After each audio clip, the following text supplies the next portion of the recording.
Let's see this question. The question is, the generative cell of pollen grain, option A, is small and floats in the cytoplasm of vegetative cell. Option B is spindle shape. Option C has dense cytoplasm and a nucleus. And option D, all of these. तो यहाँ पर जो concept use होगा वो use होगा about structure of pollen grain, structure of pollen grain. और इस structure में भी किसकी बात की जाएगी? जनरेटिव सेल की। तो पोलन ग्रेन में दो तरीके की सेल्स पाई जाती है, एक वेजिटेटिव और एक जनरेटिव। जनरेटिव सेल की अगर बात की जाए तो ये छोटी सेल होती है जो कि वेजिटेटिव सेल के साइटोप्लाज्म में फ्लोट करती रहती है। तो it is a small cell which floats in the cytoplasm of vegetative cell. ऐसी स्पिंडल शेप होती है, स्पिंडल्स, बीच में से मोटी, साइड से पतली। देन इसके बाद इसमें डेंस साइटोप्लाज्म होता है और एक न्यूक्लियस भी होता है। तो इसके स्ट्रक्चर को अगर हम यहाँ पर देखें तो ये हो गया पोलन ग्रेन। पोलन ग्रेन में outer layers exine then intine. हम सीधा सेल के स्ट्रक्चर्स की बात कर लेते हैं सीधा।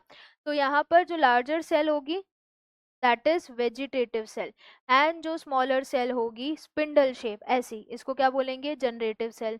तो ये हो गई larger cell with abundant food reserve. इसके बाहर बना देते हैं, ये हो जाएगी इंटाइन। पिंक कलर की क्या है? Plasma membrane. ये वाइट लेयर क्या हो जाएगी? इंटाइन। एंड देन इसके बाहर क्या प्रेजेंट होगा? एक्साइन।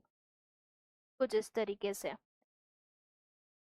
एक्साइन, और जहाँ पर एक्साइन एंड स्पोरोपोलेनिन नहीं है, जर्मपोर।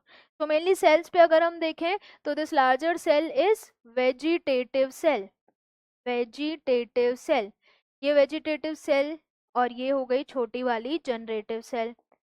क्वेश्चन में हमसे किस बारे में पूछा गया है? जनरेटिव सेल के बारे में। तो क्वेश्चन को देख लेते हैं। जनरेटिव सेल पोलन ग्रेन की कैसी है? स्मॉल है, बिल्कुल सही है। फ्लोट करती है इस बड़े सेल यानी साइटोप्लाज्म या वेजिटेटिव सेल के साइटोप्लाज्म में, तो ये सही है। स्पिंडल शेप नजर आ रही है, सही है। डेंस साइटोप्लाज्म एंड न्यूक्लियस है, सही है। तो करेक्ट आंसर क्या हो जाएगा? Option D, that is all of